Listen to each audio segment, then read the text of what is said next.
Le débat du jour. Anne Souhaitemont. Bonsoir à tous. Suite de notre semaine de débat exceptionnel après l'Europe lundi. Aujourd'hui, nous allons parler d'éducation. C'est un sujet crucial. Quelques chiffres pour vous donner un ordre d'idée. L'éducation nationale en 2017, ce sont 860 000 enseignants, un peu moins de 15 millions d'élèves et d'étudiants pour un budget de 147 milliards d'euros. C'est aussi un secteur en crise. Les rapports et les comparaisons internationales s'accumulent. Le diagnostic est toujours le même. L'école française est l'une des plus inégalitaires de l'OCDE. Celle où le poids des déterminismes sociaux pèse le plus lourd dans la réussite scolaire, l'obtention d'un diplôme et l'accès à l'emploi. Bref, pas de statu quo possible là-dessus. Les deux candidats qualifiés pour dimanche sont d'accord. Les programmes d'Emmanuel Macron et de Marine Le Pen ont d'ailleurs quelques lignes communes. Développement nécessaire de l'alternance, introduction d'une sélection à l'université, évolution de la réforme des rythmes scolaires et priorité accordée à l'acquisition des fondamentaux. Des points en commun, mais des philosophies diamétralement opposées. Marine Le Pen s'inspire de l'école d'hier, voulant restaurer, c'est le mot qu'elle utilise, une école sans chahut, avec uniforme, avec un maître au centre de la classe, alors qu'Emmanuel Macron regarde lui vers l'étranger pour s'inspirer. Il souhaite favoriser l'autonomie, l'individualisation des enseignements et accentuer les efforts sur les zones dites prioritaires. Éducation, le duel des programmes, c'est notre grand débat de ce soir. Bienvenue. RFI. Pour en parler, j'ai le plaisir d'accueillir deux invités. Alain Avello, bonsoir. Bonsoir. Vous êtes membre du conseil stratégique de Marine Le Pen pour cette élection et vous êtes justement en charge des questions d'éducation. Pour débattre avec vous, François de Rugy, bonsoir. Bonsoir. Vous êtes député de Loire-Atlantique, soutien d'Emmanuel Macron. Alors, je vous propose, messieurs, de commencer par une opposition qui me semble assez fondamentale, frontale, entre les deux projets que vous représentez ici ce soir. L'éducation prioritaire. Emmanuel Macron insiste sur ce thème, François de Rugy, avec une mesure emblématique, 12 enfants maximum en CP et en CE1 dans certaines zones sinistrées en termes d'éducation, une forme de discrimination positive que rejette Marine Le Pen. Alors François de Rugy, pour vous, la priorité, ce sont les REP, les REP+, c'est le terme technique pour parler de ces zones prioritaires. C'est là que naissent toutes les inégalités ? La priorité, c'est en effet de lutter contre les inégalités. Vous l'avez dit, le système éducatif français, qui est un système important, auquel on consacre beaucoup de moyens, qui connaît des réussites d'ailleurs, il faut le dire aussi, il a un gros problème, c'est que l'uniformité est source d'inégalités. Et nous voulons remédier à cela, notamment sur l'éducation prioritaire, mais pas uniquement. Et c'est vrai qu'une des mesures, que nous proposons, c'est celle de dédoubler les classes de CP, CE1 en éducation prioritaire pour avoir des classes de 12 élèves maximum et qui permettraient d'avoir un apprentissage meilleur, parce que le constat qui est fait, c'est que sur les 110, 120 000 élèves qui tous les ans sortent de notre système éducatif sans avoir eu le moindre diplôme, en fait 80% de ces élèves avaient déjà des problèmes de décrochage scolaire en CP-CE1 à l'école primaire. Et donc quand on rate l'école primaire, on sait que c'est difficile ensuite de rattraper ces retards, et donc nous voulons donner la priorité à l'école primaire. Alors Alain Avello, François de Rugy vient de dire une phrase intéressante, l'uniformité est source d'inégalité. Comment vous vous positionnez? Comment Marine Le Pen se positionne sur cette question? Alors, l'uniformité, c'est un terme qui est connoté assez péjorativement, mais il n'en reste pas moins que poser que l'uniformité serait source d'inégalité relève d'un postulat contestable. Je crois qu'il faut arrêter de se cacher derrière son petit doigt. Vous avez rappelé un certain nombre de problèmes que connaît notre école, particulièrement ce qui nous crève le cœur en tant que praticien, en tant qu'enseignant, parce que, petite incise, les personnes qui ont élaboré la partie éducative du projet de Marine Le Pen sont des praticiens. Ce caractère inégalitaire de l'école, effectivement, nous crève le cœur. Cela étant, selon l'école... Mais traiter différemment les gens qui souffrent de ces inégalités, est-ce que finalement ce n'est pas mettre le paquet sur la source du problème? Cela étant, je disais, arrêtons de nous cacher derrière notre petit doigt. Ce dont l'école aujourd'hui a besoin, c'est d'un grand plan de redressement, sinon d'un grand plan de sauvetage. Il faut donc évidemment qu'une volonté politique soit à l'œuvre pour inspirer, pour insuffler, pour suivre les réformes dont notre système scolaire a aujourd'hui tant besoin. voir dans l'autonomie, comme je le lis dans le projet de Monsieur Macron, une sorte de panacée aux maux dont souffre notre système, c'est aller complètement à contresens de ce que je vous dis là. On va y venir à l'autonomie, mais d'abord sur la réduction des effectifs dans les petites classes, puisque c'est ce dont on parlait, en CP, en CE1, dédoubler les classes. Est-ce que ça, c'est pas quelque chose qui vous intéresse? Alors, vous m'avez interrogé sur l'énoncé, l'uniformité et source d'inégalité. Donc, je répondais là-dessus, parce que justement, l'uniformité que critique Monsieur de Rugy et son candidat, eh bien, c'est en définitive ce qu'ils entendent résoudre par l'autonomie. Donc, je répondais bien à votre question. Maintenant, pour ce qui concerne l'éducation prioritaire et la baisse des effectifs, il est bien évident que baisser les effectifs par classe, le nombre d'élèves par classe, ne peut être que positif, ne peut être que salutaire. La question est de savoir si ce sera là la solution véritable à tous les maux dont souffre l'éducation prioritaire. L'éducation prioritaire est à l'éducation ce que les politiques de la ville ont été à la ville. On a mobilisé pléthore d'argent public pour essayer de résoudre des problèmes sans parvenir à les résoudre. Je doute que la solution qui consiste à abaisser le nombre d'élèves par classe, ce qui est en quelque sorte séduisant parce que c'est évidemment une mesure de bon sens, suffise à résoudre le problème. Alors c'est pas la seule qui est proposée par Emmanuel Macron. Il y a un autre pivot dans son programme, l'autonomie dont vous parlez à l'instant.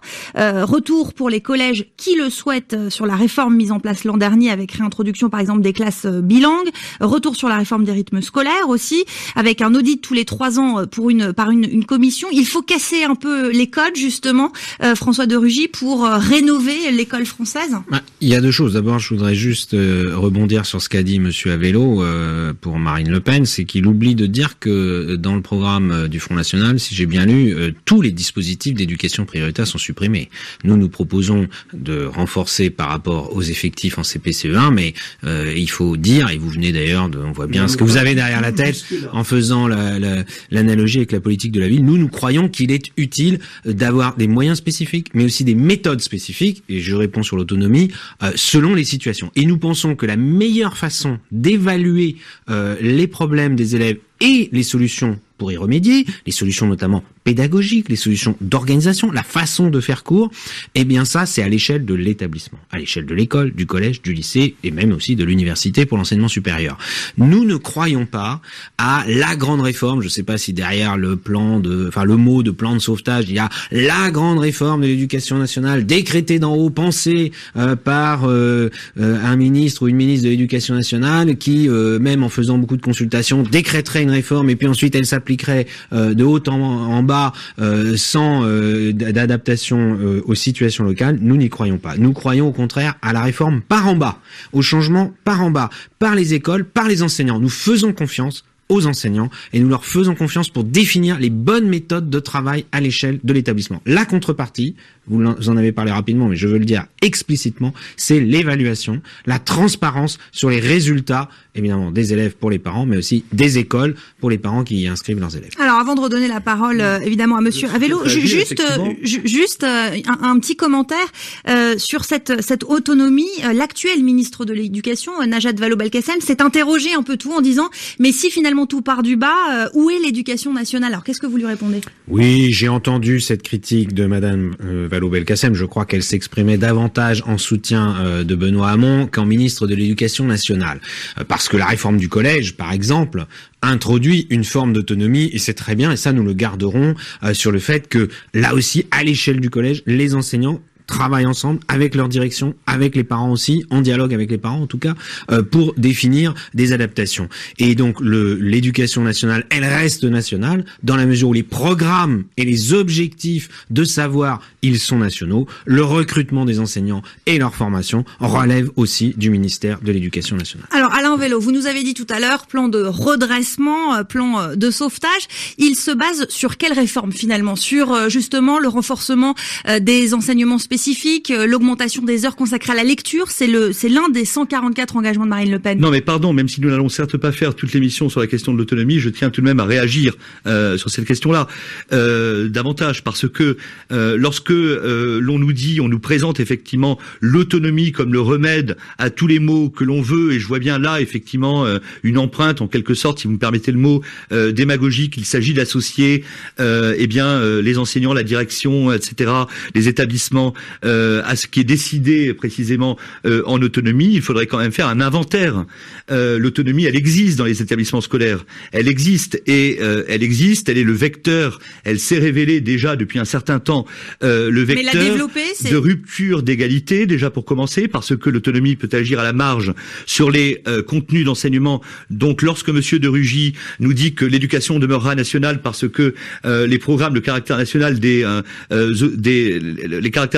programmes sera garanti, et que par ailleurs il prône une autonomie quand on en sait les effets concrets, il y a là comme une contradiction. Et quand moi je parle, même si effectivement je conçois que peut-être est-ce moins parlant ou moins sympathique, disons, qu'il faut, et je l'assume, qu'il faut effectivement une réforme qui soit construite par insufflée, comme je l'ai dit tout à l'heure, par une véritable volonté politique, et qui oui, mais alors, pardonnez-moi, on a du mal à comprendre concrètement. Vous parlez de quoi quand vous parlez de ce plan de redressement? C'est justement, partons du programme de Marine Le Pen. Est-ce que c'est le renforcement, utiliser la moitié des heures aujourd'hui au primaire pour l'enseignement de la lecture, c'est ça? Bien, alors parlons effectivement du contenu du projet. Qu'il faille mettre le paquet, si vous me passez l'expression, sur les fondamentaux, tout le monde en est d'accord. Qu'il faille réformer le système à partir de la base, c'est-à-dire à partir de l'école primaire, cela aussi relève des lieux communs avec lesquels tout le monde est d'accord. Simplement, nous, et l'on voit bien la nécessité d'une volonté politique qui est insufflée encore une fois par un État stratège en matière éducative, nous considérons qu'il faut effectivement déjà décider du temps scolaire, effectivement, qui va être dédié aux fondamentaux. Nous préconisons effectivement, c'est l'un des engagements de Marine Le Pen, que la moitié du temps scolaire à l'école primaire soit consacrée au français. On ne parle pas de l'enseignement en français, mais bien de l'enseignement du français. 12 heures par semaine, et aujourd'hui on est à 10, si je crois. Voilà, ce serait 2 heures de plus. La grande question, c'est vous coupez dans quels enseignements? Alors effectivement, je dois faire une remarque méthodologique. Le projet de Marine Le Pen, qui comporte 144 engagements, procède d'un choix qui a été fait de rester à un certain niveau de généralité. Il ne s'agissait pas, pour plus de clarté, oui, mais là quand même, vous demandez la moitié, vous chiffrez. Pardon, je vais compléter. Cela étant, notre candidate a sous le pied des travaux qui ont été faits, notamment, vous ne l'avez pas rappelé, par le collectif que je préside, le collectif Racine des enseignants patriotes, qui a fait un travail de fond depuis plusieurs mois, depuis 3 ans pour être précis, sur ces questions-là. Nous avons envisagé un caractère dégressif, ce qui n'est pas dans le projet de Marine Le Pen, qui encore une fois ne va pas jusqu'à ce niveau-là de détail, mais un enseignement dégressif, un nombre d'heures dégressives, qui peut être plus de 50% au CP, au CE1 éventuellement, et ensuite... Donc dégressif. Voilà. Alors, François de Rugy, Emmanuel Macron a aussi, l'une de ses grandes idées, décidé de ne pas refondre les programmes. Alors, est-ce que vous pouvez nous expliquer ce parti pris ? Mais encore une fois, nous pensons que les promesses faites parfois par certains candidats de dire on va tout révolutionner, on va tout changer, en général, vous savez ce qu'on dit, tout change, rien ne change. Parce que moi je connais très bien la mécanique. Il va y avoir des grandes déclarations, il va y avoir un ministre ou une ministre qui va pondre un projet de loi, et puis il va y avoir des crispations, il va y avoir des blocages, et il y aura un recul. Nous pensons qu'il faut une certaine stabilité sur les objectifs de savoir, le fameux socle de connaissances communes, il a été défini, on s'y tient, et on se donne les moyens de l'atteindre. C'est ça aujourd'hui le problème dans l'éducation nationale en France, c'est que les résultats ne sont pas bons. Alors évidemment, les enfants... Et alors comment est-ce qu'on les atteint mieux, ces objectifs qui sont les mêmes que ceux d'aujourd'hui pour vous? Les enfants dont les parents peuvent les soutenir, notamment, on le sait, et je peux en parler, je suis fils d'enseignant, les enfants qui réussissent le mieux dans le système éducatif français, ce sont les enfants d'enseignants, parce qu'ils ont les codes, parce qu'ils sont accompagnés chez eux. Les enfants de parents qui ont les moyens, ils se payent des cours de soutien scolaire. Nous voulons faire, par exemple, voilà, réponse concrète, le fait que le soutien, l'accompagnement au devoir soit fait dans l'établissement scolaire soit assurée par l'éducation nationale, y compris par des intervenants extérieurs, sur le temps périscolaire, etc. Voilà, ça c'est concret, et ça, on ne peut le définir correctement, efficacement. On vise l'efficacité, le pragmatisme à l'échelle d'un établissement, parce que ce ne sera pas pareil selon les classes, ce ne sera pas pareil selon les élèves. Nous pensons qu'il doit y avoir un suivi et une évaluation individualisée tous les ans. Quand il y a des élèves qui commencent à décrocher, on leur propose un soutien spécifique, y compris nous on propose la fin des grandes vacances d'été pour en quelque sorte des stages de remise à niveau. Ça a déjà commencé à être fait. On bénéficie des expérimentations et on les généralise. Nous, c'est pour ça que nous prônons l'autonomie à l'échelle de l'établissement, parce qu'il y a des expérimentations, des innovations, on en tire le bilan, si c'est pas bon, on arrête, si ça marche, on peut le généraliser. Voilà ce qui permet de progresser. Puis par ailleurs, il y a des différences aussi très fortes avec le projet de Marine Le Pen, qui par exemple, elle propose d'orienter les élèves, quasiment les préorienter dès la fin de la 5e. Et vous vous rendez compte, il y a des élèves qui vont être orientés vers des filières dès la fin de la 5e. Mais comment on peut imaginer, c'est encore des enfants en 5e, des préadolescents, qu'ils vont être orientés pour leur vie entière. Alors ça, effectivement, directement à ce moment-là. C'est le projet, le point 80 du programme de Marine Le Pen, la fin du collège unique, avec l'ouverture de l'apprentissage dès la fin de la 5e, avec possibilité de revenir ensuite vers la voie générale. Alors expliquez-nous en quoi ceci est un progrès, Monsieur Avallot. Monsieur de Rugy est fils d'enseignant, il vient de le rappeler, je le suis aussi. Je crois que, par contre, vous êtes un peu loin de ce qui s'observe au niveau du terrain, qui s'observe par les professeurs de collège. Circonscription depuis 10 ans, je suis par ailleurs parent d'élèves. Vous savez, les aptitudes, les goûts, les dispositions des élèves se perçoivent de façon assez précoce. Et cette mesure qui consiste effectivement Mais est-ce qu'effectivement à 12, 13, 14 ans, on est déjà capable de se projeter dans un métier? Eh bien, c'est bien pourquoi, madame, nous prévoyons un système d'alternance et de passerelle. Mais pourquoi donc continuer à enfermer des enfants qui se réaliseraient dans une voie professionnelle, dans une voie d'apprentissage, dans le collège unique, dont on le sait, l'heure quand même du bilan est venue, si vous permettez, dont on le sait, il a été un dispositif à produire un échec scolaire massif. Bon, je rebondis sur ce que disait Monsieur de Rugy tout à l'heure concernant l'inégalité, ou en tout cas cette dimension inégalitaire de l'école. Nous préconisons aussi des études surveillées. D'ailleurs, je n'ai pas bien compris, dans le détail en tout cas, quelle est votre position par rapport à la réforme du collège, parce que on ne l'abroge pas, on en garde certains aspects. Alors, sur la question du collège unique, peut-être François de Rugy, là aussi, Emmanuel Macron ne veut pas revenir sur ce point-là. En revanche, il veut développer l'alternance plutôt que l'apprentissage. Donc plus tard dans les études. Oui, parce que là aussi, il faut pas vouloir à toute force dès 14 ans. Vous vous rendez compte quand même à 14 ans dire que un enfant, un adolescent va être engagé dans une filière d'apprentissage, d'alternance, c'est-à-dire qu'il va passer la moitié de son temps dans un poste de travail. C'est pas, moi je pense que ce n'est pas bon, ni pour les jeunes concernés. Bien sûr, il peut toujours y en avoir quelques-uns, mais on peut pas partir du cas de quelques-uns.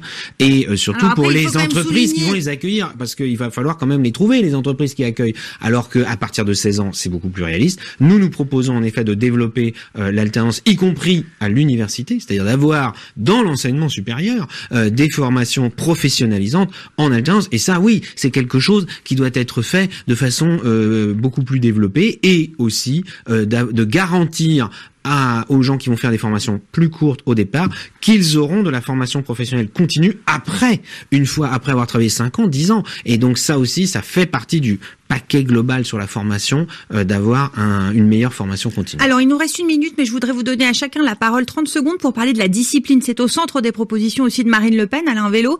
Qu'est-ce que ça veut dire d'avoir un maître au centre de la classe ? Je vous réponds tout de suite, mais vous aussi énoncez des postulats qui sont discutables. Vous avez dit tout à l'heure que le programme de Monsieur Macron était très ouvert, regardez beaucoup ce qui se faisait à l'étranger, ce qui se fait à l'étranger. Le système suisse d'apprentissage fonctionne très bien. Il est gagnant-gagnant pour les jeunes gens et également pour les patrons. Maintenant, oui, votre question porte sur l'autorité. Alors, il nous reste vraiment quelques secondes, mais un maître au centre de la classe, qu'est-ce que ça veut dire ? Un maître au centre de la classe, ça veut dire que le maître tire sa légitimité légitimité de ses compétences disciplinaires, il doit être conscient de la noblesse de sa mission. Et donc, il faut rétablir une certaine verticalité de la transmission, mettre un terme aux pratiques généralisées de groupe et de sorties scolaires. Est-ce que c'est vraiment incompatible avec ce que vous dites, François de Rugy, en quelques secondes? Évidemment que chacun souhaite que l'autorité du maître, du professeur soit respectée, mais si on veut faire croire aux Français que c'est en rétablissant une blouse qui n'a jamais d'ailleurs existé, l'uniforme n'a jamais existé à l'école, qu'on va y arriver, ou qu'on va supprimer le travail en petits groupes, ou que l'on va cesser, alors qu'il faut valoriser les talents des élèves. Merci c'est beaucoup, comme ça. François de Rugy, Alain Avello. Fin de ce débat. Je suis désolée de vous couper, il y en aura d'autres. Merci beaucoup. Merci à Quentin Bresson et Florence Pons.